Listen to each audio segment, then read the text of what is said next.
Sejam muito bem-vindos a mais um estudo bíblico produzido e apresentado pelo Ministério de Ensino Bíblico da Primeira Igreja Batista de Manaus. Que este seja mais um domingo abençoado em nossas vidas pelo aprendizado da Palavra de Deus. Que privilégio podermos estar juntos mais uma vez para abrir a Bíblia e meditar em seus ensinamentos.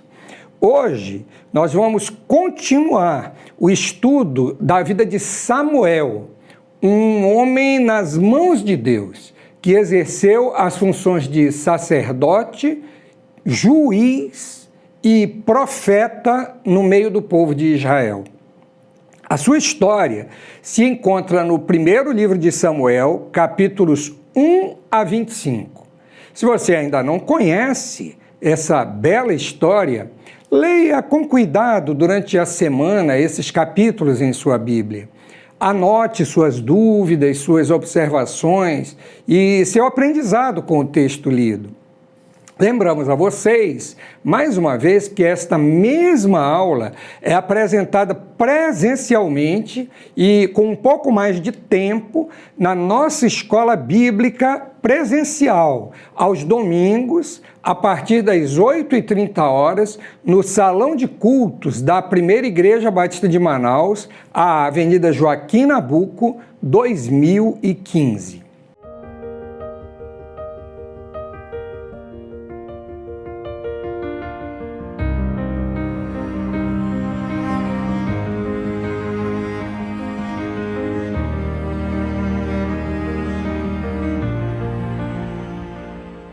A vida de Samuel é um milagre. Os milagres de Deus se sucederam durante toda a sua história. Hoje nós vamos focar na narrativa do seu nascimento, nos primeiros capítulos do primeiro livro de Samuel. Acompanhe a leitura inicial, então, no capítulo 1, versos de 1 a 8, que dizem assim: Houve um homem de Ramataim Zofim, da região montanhosa de Efraim, cujo nome era Elcana, filho de Jeroão, filho de Eliú, filho de Tou, filho de Zuf, efraimita. Elcana tinha duas mulheres. Uma se chamava Ana e a outra se chamava Penina. Penina tinha filhos, Ana, porém, não tinha. Todos os anos esse homem ia da sua cidade para adorar e sacrificar ao Senhor dos Exércitos em Siló, onde Hofni e Finéias, os dois filhos de Eli, eram sacerdotes do Senhor. No dia em que Elcana oferecia o seu sacrifício, ele dava porções deste a Penina, sua mulher, e a todos os seus filhos e filhas. A Ana, porém, dava uma porção dobrada, porque ele a amava, mesmo que o Senhor a tivesse deixado estéril. Penina, a sua rival, a provocava excessivamente para a irritar, porque o Senhor a tinha deixado sem filhos. Isso acontecia ano após ano. Todas as vezes que Ana ia à casa do Senhor, a outra a irritava. Por isso, Ana se punha a chorar e não comia nada. Então Elcana, seu marido, lhe disse: Ana, por que você está chorando? E por que não quer comer? E por que está tão triste? Será que eu não sou melhor para você do que 10 filhos? Muito bem. A história de Samuel começa a ser narrada a partir dos seus antepassados. O seu pai, chamava-se Elcana, era de Ramataim Zofim, na região montanhosa de Efraim. A localidade pequena ficou mais conhecida pelo seu nome mais simples, Ramá, que significa simplesmente elevação, colina. Ramá ficava a cerca de 20 quilômetros de Siló, onde se localizava o santuário de Yahvé e onde morava o sacerdote Eli. Samuel nasceu, morreu e foi sepultado em Ramá. Isso quer dizer que a área geográfica de sua atuação foi bastante restrita, embora a importância do seu ministério tenha sido bastante abrangente.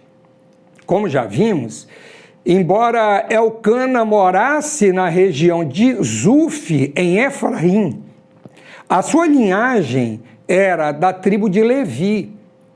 Como os levitas não haviam recebido território na terra prometida, eles se espalharam pelas terras das outras tribos. Nós não sabemos se havia algum parentesco próximo entre Elcana e o sacerdote Eli, mas eles tinham uma ascendência comum. Da leitura, nós ficamos sabendo que Elcana tinha, então, 2 mulheres. A poligamia, embora fosse contrária ao projeto inicial de Deus para a família, conforme nós lemos no livro de Gênesis, era praticada no meio do povo de Israel.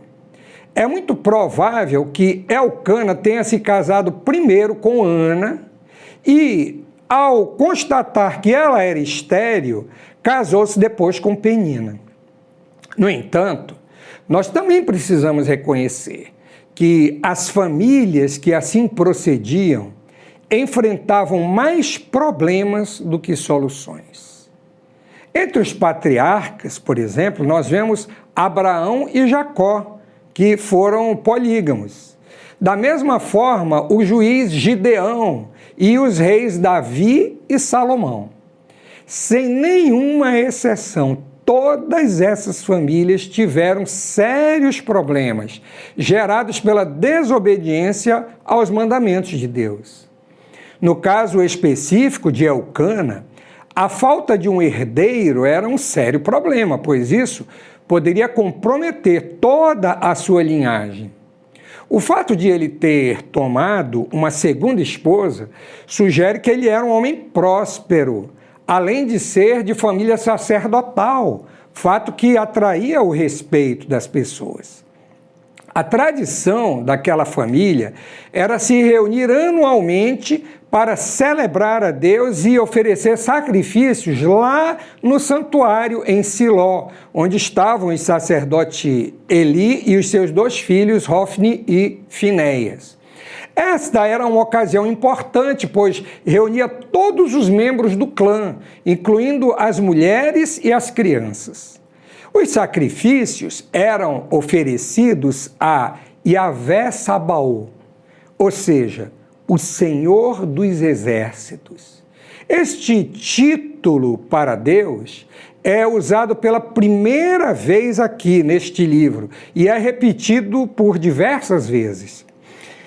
O estabelecimento do santuário em Siló remonta à época da conquista, quando os israelitas chegaram e conquistaram aquelas terras. No livro de Josué, capítulo 18, verso 1, nós lemos que toda a congregação dos filhos de Israel se reuniu em Siló e ali armaram a tenda do encontro, e a terra esteve sujeita diante deles. Este local de culto se manteve durante toda a época dos juízes, por cerca de 300 anos, mas acabou sendo destruída pelos filisteus, conforme nós vamos ver no capítulo 4 deste primeiro livro de Samuel. A respeito dessa destruição do santuário em Siló, o livro dos Salmos assim se expressa: Deus ouviu isso e se indignou. Rejeitou completamente o povo de Israel. Por isso, abandonou o tabernáculo de Siló, a tenda de sua morada aqui na terra, e passou a arca da aliança ao cativeiro e a sua glória à mão do adversário. Isso está no livro de Salmos 78, verso 59 a 61.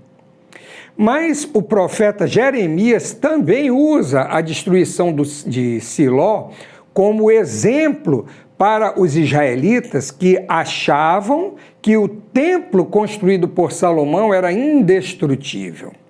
Ele diz assim: mas vão agora ao meu lugar que estava em Siló, onde no princípio fiz habitar o meu nome, e vejam o que lhe fiz por causa da maldade do meu povo de Israel.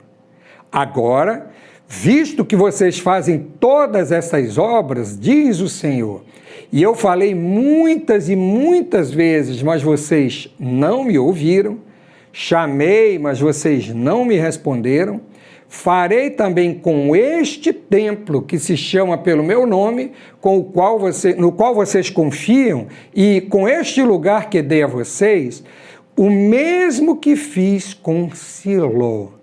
Livro do profeta Jeremias, capítulo 7, versos 12 a 14. Nós precisamos extrair lições desses fatos para a nossa vida. O santuário de Siló era um importante local de adoração e de celebração ao Senhor. Por causa da desobediência do povo e dos próprios sacerdotes que ali ministravam, ele foi totalmente destruído. E até o tempo do profeta Jeremias, ele ainda se mantinha em ruínas. Devemos cuidar para que a nossa vida de devoção a Deus continue sendo mantida pela obediência aos princípios da sua palavra, a fim de não nos tornarmos também semelhantes a ruínas espirituais. Vamos voltar agora a nossa atenção para Ana. Enquanto a família se reunia para as celebrações, Elcana providenciava os animais para as ofertas pacíficas. Nesse tipo de oferta, uma parte dela era queimada perante o altar do Senhor, mas uma outra parte era dividida entre os sacerdotes ministrantes e a família do ofertante, que podia usar aquela parte como alimento. Nesse momento da distribuição do alimento, Ana era provocada por sua rival e se entristecia profundamente por não ter filhos. O curioso é que, embora Ana fosse estéril, o seu marido a amava mais do que a Penina. É interessante lembrar a história de Jacó, né, que a esposa que ele amava também era estéril. Na sua profunda tristeza, Ana se recusava a comer. A atitude de Elcana pouco valia para aquela mulher atormentada. Embora ele se considerasse melhor para ela do que 10 filhos, isso não lhe diminuía a tristeza. O fato de não ter filhos era um sério problema, porque a mulher estéril era considerada como amaldiçoada pelo Senhor. Vamos continuar a leitura do texto que nós já começamos, agora dos versos 9 a 11. Certa vez, após terem comido e bebido em Siló, Ana se levantou quando o sacerdote Eli estava sentado na sua cadeira, junto a um pilar do templo do Senhor. E Ana, com amargura de alma, orou ao Senhor e chorou muito. Ela fez um voto dizendo: Senhor dos exércitos, se de fato olhares para a aflição da tua serva e te lembrares de mim, e não te esqueceres da tua serva, e lhe deres um filho, homem, eu dedicarei ao Senhor por todos os dias da sua vida, e sobre a cabeça dele não passará navalha. A angústia de Ana, provocada pelo desprezo de sua rival, a levou até o interior do santuário, onde estava o sacerdote Eli para orar. Temos aqui mais uma lição para nós. Quando estivermos em dificuldades, depressão, ansiedade, medo, ou até mesmo quando as coisas estiverem dando errado em qualquer circunstância da nossa vida, busquemos esperança em Deus, em vez de nos entregar ao desespero. Assim como Ana, nós com certeza vamos encontrar o favor de Deus. Em sua oração, Ana pediu a Deus um filho. Nesse momento, é possível que ela estivesse se lembrando das mulheres dos patriarcas, Sara, Rebeca e Raquel, todas elas inicialmente estéreis, mas que receberam de Deus o milagre da maternidade. Mas, ao mesmo tempo, ela fez, em relação a esse filho pedido, o chamado voto de Nazireu. Isso significava que aquele menino seria consagrado ao Senhor, não cortaria os cabelos, não beberia qualquer bebida alcoólica, não se alimentaria de qualquer derivado da videira e jamais poderia se aproximar de um cadáver. O sacerdote Eli julgou que ela estivesse bêbada, pois a sua oração era silenciosa, mas os seus lábios se moviam. Quando ele percebeu que, na verdade, ela estava angustiada, orando ao Senhor, impetrou sobre ela uma bênção que se revelou eficaz. Quando Ana deixou o santuário, deixou ali também a sua tristeza. Ela voltou para casa esperançosa e não demorou muito para engravidar. Quando o menino nasceu, ela lhe deu o nome de Samuel. Samuel significa o nome de Deus, ou o seu nome é Deus. Ana reconhecia que aquele milagre era obra do Senhor. Ela amamentou seu filho, provavelmente até os 3 anos de idade, como era comum, era o costume daquela época. Só então ela se apressou em cumprir o seu voto. Elcana estava de acordo com o voto que Ana fez, porque ele não se opôs. A lei de Moisés prescrevia que se o marido discordasse, os votos da mulher poderiam ser anulados, mas ele não fez isso. Pelo contrário, eles foram juntos até o santuário de Siló, adoraram o Senhor e entregaram Samuel aos cuidados do sacerdote Eli. A partir daquele dia, a história do povo de Israel começou a mudar. A oração de Ana teve como resultado não apenas uma bênção pessoal e familiar, mas um resultado abrangente para toda a nação de Israel. O povo de Deus foi abençoado com a chegada de um profeta, sacerdote e juiz, que faria a diferença no meio daquela corrupção e da rebeldia reinante no seu tempo. Temos aqui uma outra lição aprendida. Deus responde orações. Apesar da nossa incredulidade e incapacidade de confiar plenamente no Senhor, quando nos voltamos para Ele em oração, Ele está sempre disposto a nos abençoar. Enquanto lemos a história de Elcana, verificamos que ele não teve a mesma fé de Ana para esperar pela providência divina. Em vez de orar e confiar no Senhor, preferiu buscar uma segunda esposa. Ana nos dá exemplo de uma fé contemplada por meio da submissão a Deus em oração. Aliás, o nome de Ana significa mulher cheia de graça. Por isso, em vez de revidar as provocações de Penina e criar mais problemas no seu lar, ela resolveu contar todas as suas mágoas em segredo ao Senhor. Em tudo ela buscou em primeiro lugar a glória do Senhor. Mas o autor dos livros de Samuel ressalta principalmente o poder e a graça de Deus para conceder bênçãos aos seus filhos em resposta às orações. O que para muitos é impossível, Deus faz possível.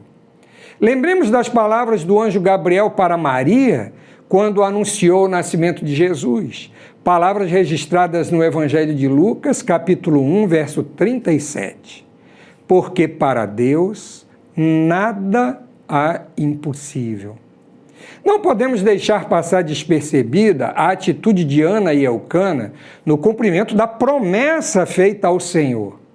Infelizmente, muita gente esquece os votos que fez em um momento de tribulação e, quando recebe a bênção do Senhor, não cumpre esses votos. Talvez alguém imagine que separar-se de um filho de apenas 3 anos de idade seja uma crueldade. Por que não deixar para mais tarde? Deixa o menino crescer mais um pouco. A atitude dos pais de Samuel foi refletida mais tarde, quando o escritor do livro de Eclesiastes assim se manifestou. Quando você fizer um voto a Deus, não demore em cumpri-lo, pois ele não se agrada de tolos. Cumpra o voto que você faz. Melhor é não fazer voto do que fazer e não cumprir. Livro de Eclesiastes, capítulo 5, versos 4 e 5. Deus honrou a atitude daquele casal. A sua oferta não foi em vão. O sacrifício de oferecer ao Senhor aquela criança não ficou sem resposta. Mais uma vez, lembramos que a bênção da resposta à oração de Ana não se limitou a ela pessoalmente e nem à sua família somente, mas a toda a nação de Israel. Quanto à família de Eucana, Deus os abençoou muitíssimo. O registro está no capítulo 2, verso 21. Assim, o Senhor abençoou Ana, e ela engravidava. Teve mais 3 filhos e 2 filhas. E o menino Samuel crescia diante do Senhor. Ana recebeu muito mais do que pediu, 500% a mais. A bênção de Deus é abundante. Deus deu a ela o que ela pediu e o que ela não pediu. Devemos sempre lembrar que temos um Deus generoso e poderoso. Além disso, aquele menino tão pequeno crescia diante do Senhor. Essa palavra significa que ele não apenas crescia em estatura, mas se desenvolvia conhecendo a lei de Deus, os seus mandamentos, as histórias de como Deus havia abençoado o seu povo no passado e, apesar dos maus exemplos dos filhos de Eli, ele crescia também como uma criança virtuosa. Que bênção maior para um casal do que verificar que seus filhos crescem diante do Senhor. Warren Wiersbe, ao comentar esse texto, fez a seguinte observação. Até aqui, a história deixa claro que a vida e o futuro de uma nação dependem do caráter da família, e o caráter da família depende da vida espiritual dos pais. O contraste entre a família de Samuel e a família do sacerdote Eli era gritante. Enquanto Samuel tinha vindo de um lar piedoso e temente a Deus, os filhos de Eli não tiveram a mesma orientação e se tornaram homens sem caráter e sem o temor do Senhor. Deus usou aquela família comum em Israel, a família de Samuel, para abençoar toda a sua geração e as gerações posteriores. Deus levantou Samuel no momento certo para realizar a grande obra que ele desejava fazer no meio do seu povo. Que as nossas famílias sejam também famílias abençoadoras para a igreja, para a sociedade e para o mundo. Que os nossos filhos sejam bênçãos nas mãos de Deus para a sua geração. No próximo domingo, nós vamos continuar o estudo da vida de Samuel, aqui pelo YouTube e presencialmente em nossa igreja no mesmo horário de 8h30 da manhã. Tenha um domingo abençoado e até a próxima semana.